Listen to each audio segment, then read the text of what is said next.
यह रही एक भावनात्मक और प्रेरणादायक प्रेम कहानी जिसमें गर्भवती पत्नी और उसका पति एक दूसरे के साथ जीवन के कठिन दौर में भी प्रेम, समर्थन और समझदारी का उदाहरण प्रस्तुत करते हैं। यह कहानी लगभग 1100 शब्दों की है। मां बनने की राह। एक प्रेम कहानी, गर्भवती पत्नी और पति की कहानी। रीमा और अर्जुन की शादी को 3 साल हो चुके थे। दोनों ने कॉलेज में एक दूसरे से प्यार किया था और फिर परिवार की सहमति से शादी कर ली। रीमा एक अध्यापिका थी और अर्जुन एक सॉफ्टवेयर इंजीनियर। दोनों का जीवन सादगी और प्यार से भरा था। मगर जैसा कि हर कहानी में एक मोड़ आता है, इनके जीवन में भी एक नया अध्याय शुरू होने वाला था। एक बच्चा। जब रीमा ने अर्जुन को अपनी गर्भावस्था की खबर दी तो अर्जुन की आंखों में आंसू आ गए। उसने रीमा को सीने से लगाते हुए कहा, अब हमारी दुनिया पूरी हो जाएगी। यह पल दोनों के जीवन का सबसे खास था। लेकिन मां बनने की राह आसान नहीं होती। गर्भ के पहले 3 महीने रीमा के लिए बहुत कठिन थे। सुबह की मिचली, कमजोरी और मूड स्विंग्स ने उसे थका दिया था।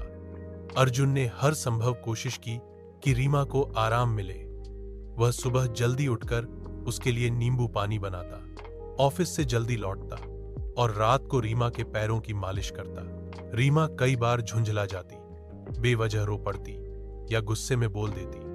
अर्जुन उसे कभी जवाब नहीं देता, बस धीरे से उसका हाथ पकड़कर कहता, ये सब हार्मोन्स का खेल है।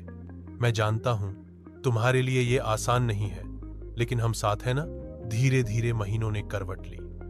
5वां महीना आते आते रीमा को अपनी मां की बहुत याद आने लगी। अर्जुन ने उसकी मां को बुलवा लिया, लेकिन जब मां किसी कारणवश लौटनी पड़ी तो अर्जुन ने घर को एक मां जैसा माहौल देने की ठान ली। अब वो रीमा के साथ बैठकर पुराने गाने सुनता, उसे किताबें पढ़कर सुनाता और कभी कभी उसके पेट से बातें करता। हेलो छोटू, मैं पापा बोल रहा हूं। मम्मा को बहुत तंग मत करना, वरना पापा गुस्सा हो जाएंगे। रीमा हंस देती और अर्जुन का दिल उसी हंसी में डूब जाता। 7वें महीने में रीमा को अस्पताल में भर्ती होना पड़ा। डॉक्टर ने कहा कि उसे बेड रेस्ट की जरूरत है। अर्जुन ने बिना एक पल गंवाए ऑफिस से लंबी छुट्टी ले ली। अस्पताल में वह दिन रात रीमा के पास बैठा रहता, उसका हौसला बढ़ाता। एक रात रीमा बहुत दर्द में थी, उसकी आंखों में आंसू थे। अर्जुन ने उसका हाथ थामे रखा और धीमे स्वर में कहा, मैं जानता हूं ये मुश्किल है, लेकिन हर दर्द के बाद एक चमत्कार होता है और हमारा चमत्कार हमारे सामने आने वाला है। आखिरकार वो दिन आया जब रीमा ने एक प्यारी सी बेटी को जन्म दिया। अर्जुन की आंखों से आंसू झरझर बहने लगे। उसने अपनी बेटी को गोद में लिया और कहा, तुम मेरी सबसे प्यारी कहानी हो छोटी। रीमा थकी हुई थी, लेकिन उसकी मुस्कान में दुनिया की सारी ताकत छिपी थी। अर्जुन ने उसका माथा चूमा और कहा, तुमने मेरी जिंदगी का सबसे खूबसूरत तोहफा दिया है। तुमसे ज्यादा मजबूत और प्यारी औरत मैंने कभी नहीं देखी। इस कहानी की सीख, मां बनना केवल एक महिला की यात्रा नहीं होती, यह एक जोड़े की साझी यात्रा होती है।